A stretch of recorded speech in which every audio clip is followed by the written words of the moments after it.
कानपुर में बीजेपी नेता पिंटू ठाकुर ने शराब के नशे में एक युवक से मारपीट की तो जौनपुर में डिप्टी सीएम ब्रजेश पाठक के कार्यक्रम से निकलने के साथ ही कार्यकर्ता आपस में उलझ गए। कानपुर में कुछ लोगों के बीच मारपीट का वीडियो वायरल हो रहा है। जानकारी के मुताबिक बीजेपी नेता पिंटू ठाकुर ने शराब के नशे में एक युवक की जमकर पिटाई की, साथ ही जमकर भद्दी गालियां भी दी। पूरा मामला राम गोपाल चौराहे का बताया जा रहा है, जहां मामूली बात को लेकर बीजेपी नेता और उसके समर्थकों ने युवक की बेरहमी से पिटाई कर दी। वहीं जौनपुर में डिप्टी सीएम ब्रजेश पाठक के कार्यक्रम से निकलते ही बीजेपी कार्यकर्ता आपस में भिड़ गए। कार्यकर्ताओं में जमकर लात घूंसे चले।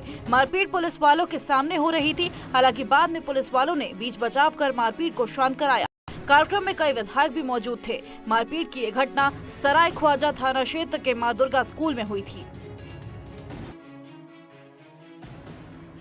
मथुरा में अवैध अतिक्रमण हटाने गई टीम से वहां के व्यापारी भिड़ गए और साथ ही कर्मचारियों के साथ उन्होंने मारपीट की।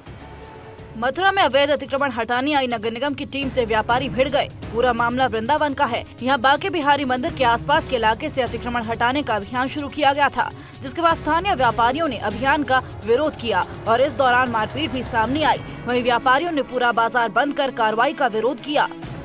कह रहे हमारे पास में ऑर्डर है, जबकि उनको सवारी के लिए तारों की व्यवस्था बनाने के लिए कहा गया था, क्योंकि सवारी में तार अड़ते हैं। बोर्डों से कोई दिक्कत नहीं है। हम लोग 2015 से हमारा ये यूनियन बना हुआ है व्यापारियों का।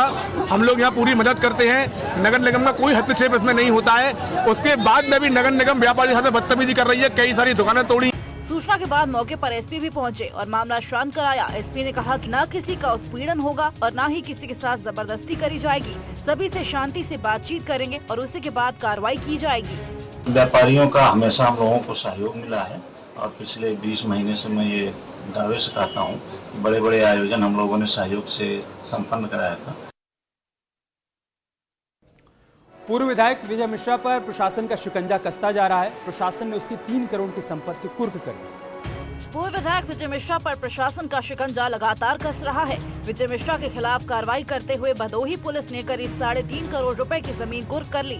ये जमीन विजय मिश्रा और उसके परिजनों के नाम पर थी। 3 करोड़ 34 लाख रुपए की जमीन को कुर्क कर प्रशासन ने इस पर कब्जा कर लिया। आरोप है कि विजय मिश्रा ने ये जमीन लोगों को डरा धमकाकर अपने दम पर ली थी। प्रशासन ने नवधन गांव में पहुंचकर कुर्की की कार्रवाई को पूरा किया।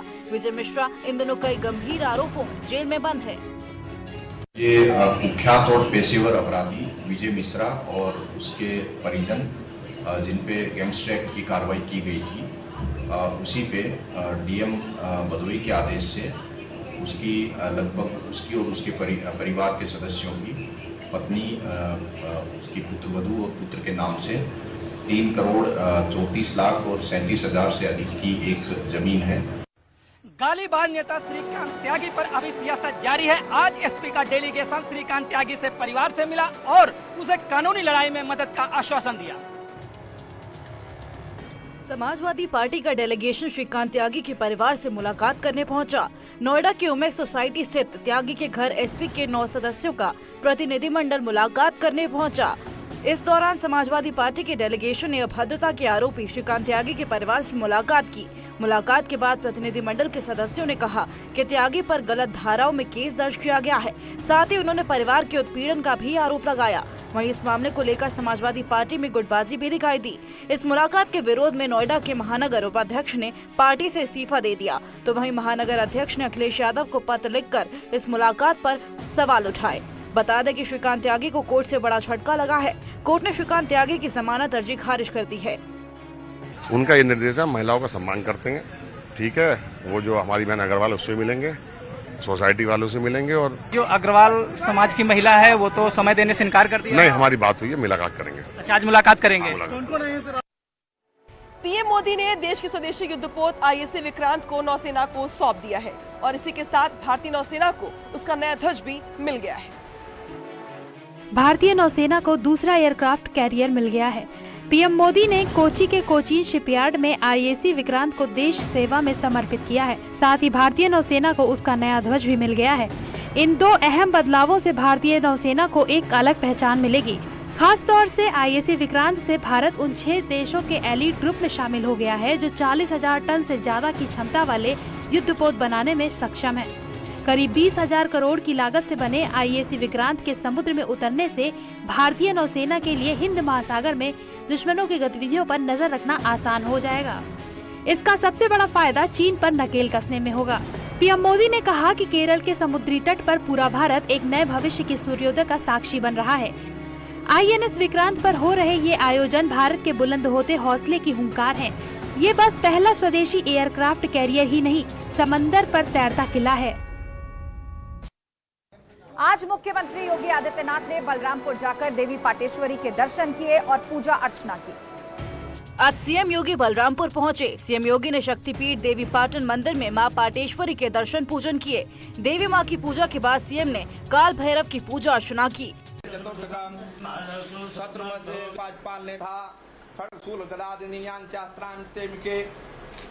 माता का दर्शन करने के बाद बलरामपुर के विकास कार्य तथा कानून व्यवस्था का जायजा लिया।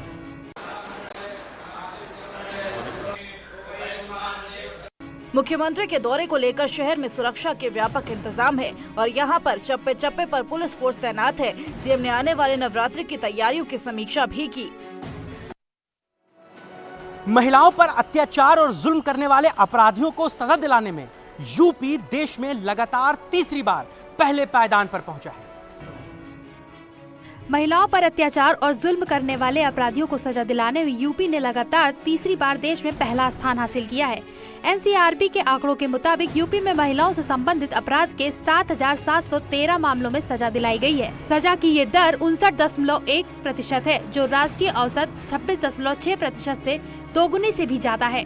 वहीं न्यूज 18 से खास बातचीत में बीजेपी नेता अपर्णा यादव ने कहा कि हमारी सरकार महिलाओं के प्रति हर तरीके से बेहतरी का काम कर रही है। उत्तर प्रदेश के नागरिक के तौर पर एक महिला होने के नाते मैं भारतीय जनता पार्टी के केंद्रीय नेतृत्व एवं राज्य के नेतृत्व को बहुत दिल से धन्यवाद देना चाहती हूं कि महिला के मुद्दे पर महिलाओं की जो आपराधिक मामले जो दर्ज किए गए थे उन पे जो है बहुत अच्छी तौर पे कार्रवाई हुई और एनसीआरबी इस चीज़ को पेश कर रहा है, ये और भी हर्ष का विषय है। ललितपुर में कॉलेज प्रबंधन से नाराज छात्रों ने सड़क जाम कर दिया और साथ ही साथ प्रबंधन के खिलाफ खूब नारेबाजी भी की। खबर ललितपुर से है, जहां छात्रों ने सड़क पर जाम लगाकर स्कूल प्रबंधन के खिलाफ जमकर नारेबाजी की।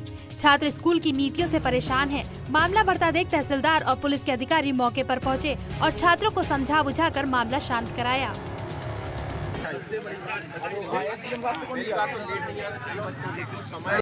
पूरा मामला कस्बा महरौनी के शांति निकेतन इंटर कॉलेज का है। छात्रों का आरोप है कि 10 मिनट लेट होने पर उन्हें स्कूल में नहीं जाने दिया गया। साथ ही छात्रों ने स्कूल के टीचर्स पर भी गंभीर आरोप लगाए हैं, जिसे स्कूल प्रबंधन ने पूरी तरह से नकार दिया है। प्रबंधन का कहना है कि कुछ शरारती छात्र जानबूझकर स्कूल की छवि खराब करना चाहते हैं। वहीं छात्रों के प्रदर्शन के चलते नाराहट रोड पर वाहनों की लंबी कतार लगी रही। अलीगढ़ में एक मुस्लिम परिवार ने अपने घर के अंदर भगवान गणेश की मूर्ति स्थापित की। अलीगढ़ में मुस्लिम परिवार ने अपने घर में गणेश जी की प्रतिमा की स्थापना की है। इस प्रतिमा को वो 7 दिन तक अपने घर में रखेंगे और विधि विधान से पूजा करने के बाद विसर्जित कर देंगे। मामला थाना रोरावर क्षेत्र का है। एडीए कॉलोनी में रहने वाली भारतीय जनता पार्टी की महिला मोर्चा की जयगंज मंडल उपाध्यक्ष रूबी आफिस खान अपने पति आफिस खान के साथ भगवान गणेश की प्रतिमा को बाजार से खरीद कर लाई और अपने घर में स्थापित किया। रूबी आसिफ खान ने बताया कि मैंने अपने घर में भगवान गणेश की मूर्ति 7 दिनों के लिए स्थापित की है। मैं किसी धर्म जाति में कोई भेदभाव नहीं करती हूँ। भगवान गणेश जी की मूर्ति स्थापित की है 7 दिनों के लिए और मैं किसी जाति धर्म में कोई भेदभाव नहीं मानती हूँ। मैं सभी तरह के त्योहार मनाती हूँ। ये मेरे मन की आस्था है, मुझे अच्छा लगता है ये सब करना। कोटद्वार में सुखरो नदी में हुए बेतहाशा खनन के चलते नदी पर बना पुल गिरने की कगार पर है। कोटद्वार में सुखरो नदी में हुए बेतहाशा खनन के चलते नदी पर बना पुल गिरने के कगार पर है। पुल की नींव पूरी तरह से खोखली हो चुकी है, जिससे पुल के गिरने का खतरा बना हुआ है। भाबर क्षेत्र से कोटद्वार पुल को जोड़ने वाले पुल का पिलर 4 इंच तक नीचे घिस चुका है। वहीं पुल में भी कई जगह दरारें पड़ चुकी हैं। पुल धंसने की खबर से प्रशासन में हड़कंप मच गया है। आनन फानन में मौके पर पहुंची प्रशासन की टीम ने पुलिस पर वाहनों की आवाजाही बंद करा दी। साथ ही पुल के पिलर को सुरक्षित करने का काम किया जा रहा है। पुल पर आवाजाही बंद होने से स्थानीय लोगों में भारी आक्रोश है। लोगों ने प्रशासन की लापरवाही और अवैध खनन के चलते पुल को इस स्थिति में पहुंचाने का आरोप लगाया है। देख सकते हैं आज सुखरो नदी की जो ये स्थिति है, ये तत्कालीन डीएफओ की मिली भगत से, तत्कालीन डीएम की मिली भगत से, तत्कालीन जिलाधिकारी की मिली भगत से, तत्कालीन उप जिलाधिकारी की मिली भगत से ये सारे कारनामे आज हमें देखने को यहाँ पे बहुत पहले अवगत करा दिया था, जैसे इन्होंने बताया। सब जगह इन्होंने उनकी छाया चित्र भी भेजी है, उसके बाद भी हमारे प्रशासन ने कोई कार्रवाई नहीं करी। और देहरादून से एक बड़ी खबर आ रही, यूके SSSC पेपर लीक मामले में बड़ा एक्शन हुआ है। सरकार ने एक्शन लेते हुए तत्कालीन सचिव संतोष बडोनी को सस्पेंड कर दिया है। लापरवाही के मामले में बडोनी के सस्पेंशन पर देर रात कार्रवाई हुई। वहीं विपक्ष भी बडोनी को लेकर लगातार मुद्दा बना रहा है। यूके SSSC पेपर लीक मामले में 32वीं अरेस्टिंग हो गई है। एसटीएफ ने आरोपी राजवीर को लक्सर हरिद्वार से गिरफ्तार किया। आरोपी राजवीर राजकीय पॉलिटेक्निक हेंडोलाखाल टेहरी में कनिष्ठ सहायक पद पर तैनात है। आरोपी ने हरिद्वार के कुछ अभ्यर्थियों को नकल सेंटर तक पहुंचाया था। धामपुर नकल सेंटर में पेपर सॉल्व करवाया था।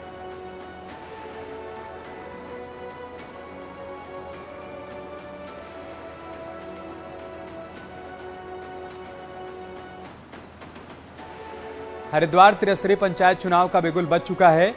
वहीं पुलिस प्रशासन ने भी चुनाव को लेकर कसरत तेज कर दी है।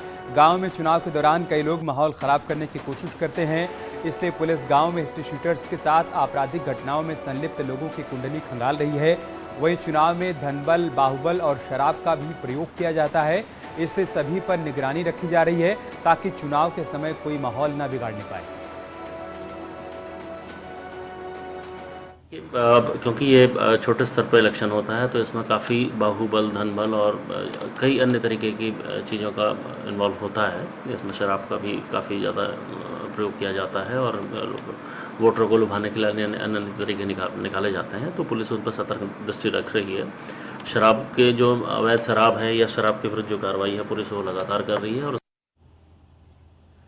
और इस बीच एक बड़ी खबर आ रही है, अखिलेश यादव